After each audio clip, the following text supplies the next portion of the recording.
convención constituyente está estancada.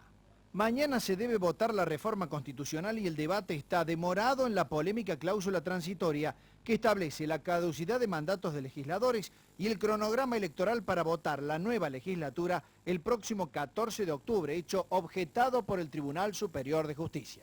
Pero así como está, le digo que no se puede votar, que no tiene validez. Y no es porque los radicales no querramos. Esperamos que prime la racionalidad en el bloque de Unión Cívica Radical y mañana hagamos el debate que todos los cordobeses se merecen. Crónica 10 tuvo acceso a el dato más polémico de la reforma. Se pretende la caducidad de los mandatos de los legisladores. El proyecto oficial pretende una indemnización en dinero para los legisladores cuyo mandato termine antes. Lo que significa esta convención constituyente tramposa, que se convocó supuestamente para bajar el costo de la política, cuestión que no se ha hecho absolutamente nada, todo lo contrario. A los legisladores que se les va a recortar el mandato se los va a indemnizar, según el proyecto de Unión por Córdoba que ha presentado. Bueno, qué polémica, porque no solamente se reducía de 2 cámaras a 1, sino que a algunos legisladores se les terminaba el mandato de rompe y raje. Definitivamente, se les decía, no tenés que venir más a trabajar. Y eso era un dato oculto, ya vamos a ver si se podía llegar a cumplir o no. Pero Gustavo Di Palma, ustedes no manejaron esa situación que estaba prácticamente oculta dentro del proyecto, pero era una suerte de paraguas por si alguien reclamaba.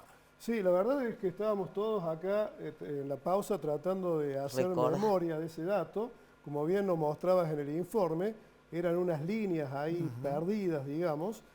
En lo que creo que coincidimos todos es que eso al final iba a tener un impacto negativo que iba a borrar todo lo que se estaba intentando hacer con esa reforma que justamente tenía como objetivo reducir los gastos de la política. Pero, a ver, digo... Si vos tenías que indemnizar ahora no se habrá pagado, a los que concluían antes de tiempo su mandato, la verdad que no conozco que eso se haya formalizado. Se haya formalizado. Creo que, no conozco. Agrel, ¿usted recuerda si eso se formalizó? Digo, fue de todas maneras una alternativa que se manejó porque había algunos legisladores que por lo bajo decían, sí, yo no me voy a ir en silencio a mi casa. Claro, no rige la ley de contratos de trabajo. No, por supuesto que no.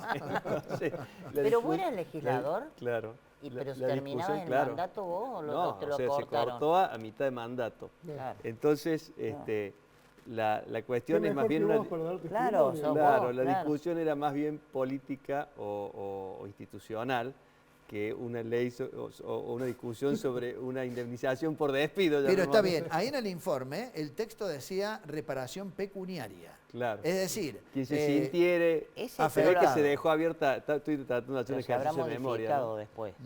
Claro, pues eso puede finalmente no haber modificado en comisión. De todas maneras, fue uno de los datos que en su momento demoró un poco la discusión, y ahí estaban los legisladores de Unión por Córdoba diciéndole a los radicales que se tenían que presentar a debatir. ¿Hubiera servido de algo eso de establecer una reparación para quien se iba antes a su yo diría casa? que no, y diría que además difícilmente alguien se animara a eso.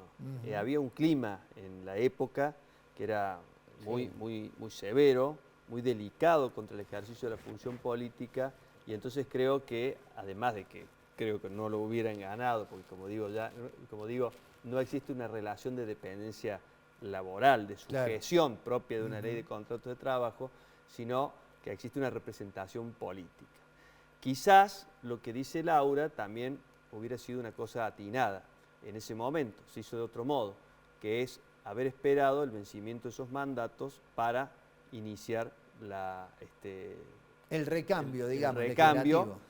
Pero bueno, eso llegó al Tribunal Superior de Justicia, se convalidó y todo se hizo...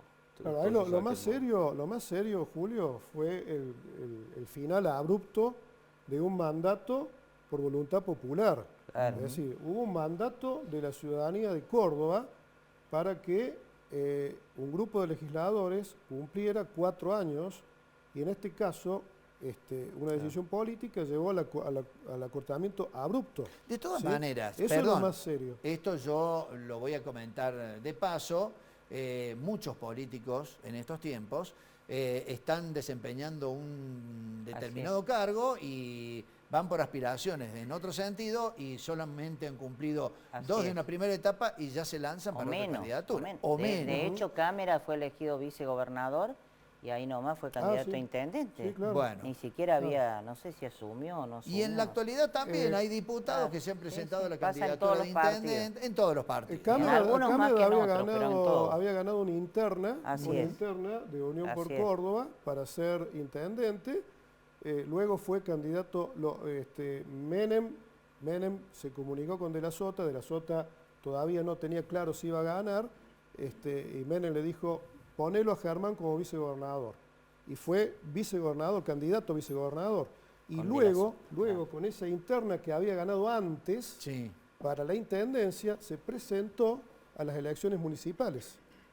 No sé si... Sí, queda perfectamente claro. Bueno, vamos a ver el final, que fue abrupto, que terminó con una discusión que no llevó absolutamente a nada.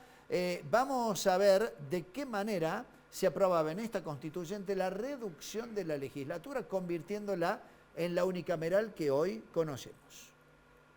Sin el respaldo de la oposición que se retiró del recinto, Unión por Córdoba aprobó esta tarde la reforma constitucional. ¿Por qué se retiró? Porque, como dijimos, se han traspasado los límites de la legalidad. No se pueden tomar las decisiones que ha votado la mayoría, como esta última de la indemnización para los legisladores. 129, 133 y 135, los que estén por la afirmativa, aprobado. Nosotros no podemos votar y nos vamos a retirar de esta convención junto con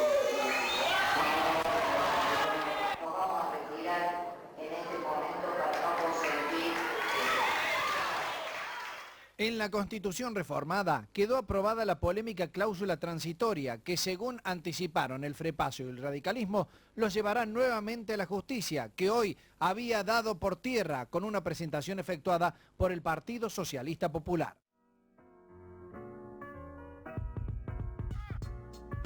Y finalmente no hubo acuerdo, pero quedó sancionada con la mayoría de Unión por Córdoba. Me quedan 6 minutos. Quiero que en 2 minutos cada uno me hagan una lectura final acerca de esta historia que hemos repasado. Gustavo Di Palma, ¿se pudo haber terminado de una mejor manera esto? La lectura histórica que hicieron ustedes, ¿cuál fue? Sin lugar a dudas, cuando vos reformás una constitución y cuando atacás en esa reforma un aspecto central, que es el del sistema representativo, lo más sensato es que esa reforma salga con el mayor consenso posible de las distintas fuerzas políticas. ¿No importó el consenso? Aquí vemos que eso no importó por las necesidades políticas que en ese momento tenía el oficialismo, es decir, Unión por Córdoba.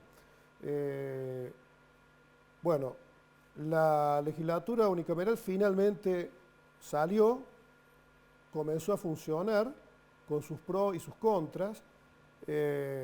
Hay una amplia biblioteca, Julio, que habla sobre los sistemas de representación y que habla sobre los sistemas electorales y que habla sobre los efectos de los sistemas electorales sobre el sistema político. Podríamos estar largo rato hablando sobre ese tema.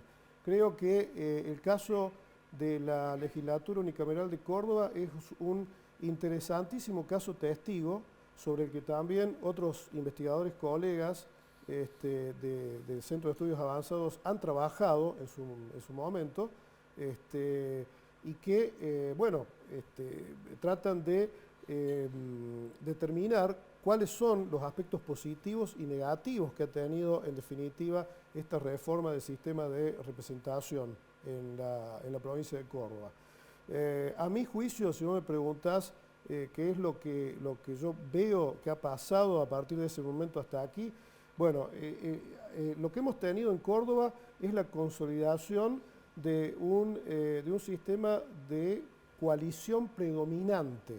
Veníamos de un sistema de partido predominante en toda la década del 80 y parte de la década del 90, que fue la Unión Cívica Radical, y pasamos a un sistema de coalición predominante, que es Unión por Córdoba.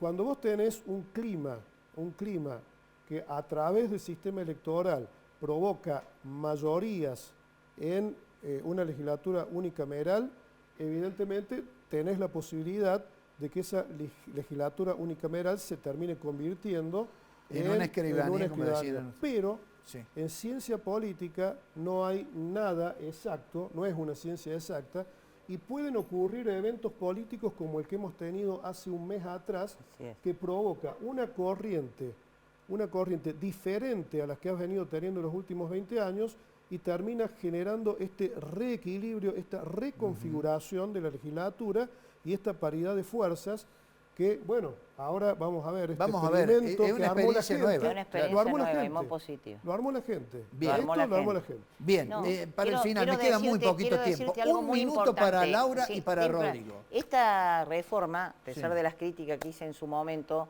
creo que tuvo algunas cosas importantes. Si mal no recuerdo, las primarias abiertas, simultáneas y obligatorias se incluyeron en la Constitución y nunca fue reglamentada por el gobierno. Por eso no tenemos esta instancia de participación de los ciudadanos para armar las listas en Córdoba como en la Nación, porque el gobierno nunca reglamentó. Por eso digo que a veces se usó esto de la reducción del gasto, a lo mejor se redujo el gasto, pero falta mucho en Córdoba para darle transparencia a la política, para eliminar los privilegios y para mejorar los controles. Bien. Rodrigo, para el final. Yo diría que como colofón del tema, mi apreciación es que la reforma en su conjunto fue positiva para el sistema, que el sistema unicameral ha funcionado mejor que el sistema bicameral inmediato anterior que existía en Córdoba, y pienso que en una futura reforma de la Constitución, que seguramente no es el momento hoy, hay que pensar severamente en el tema de la designación y remoción de los magistrados, que es una gran demanda de la sociedad, un reclamo creciente de independencia y de efectividad de los magistrados a la hora de juzgar.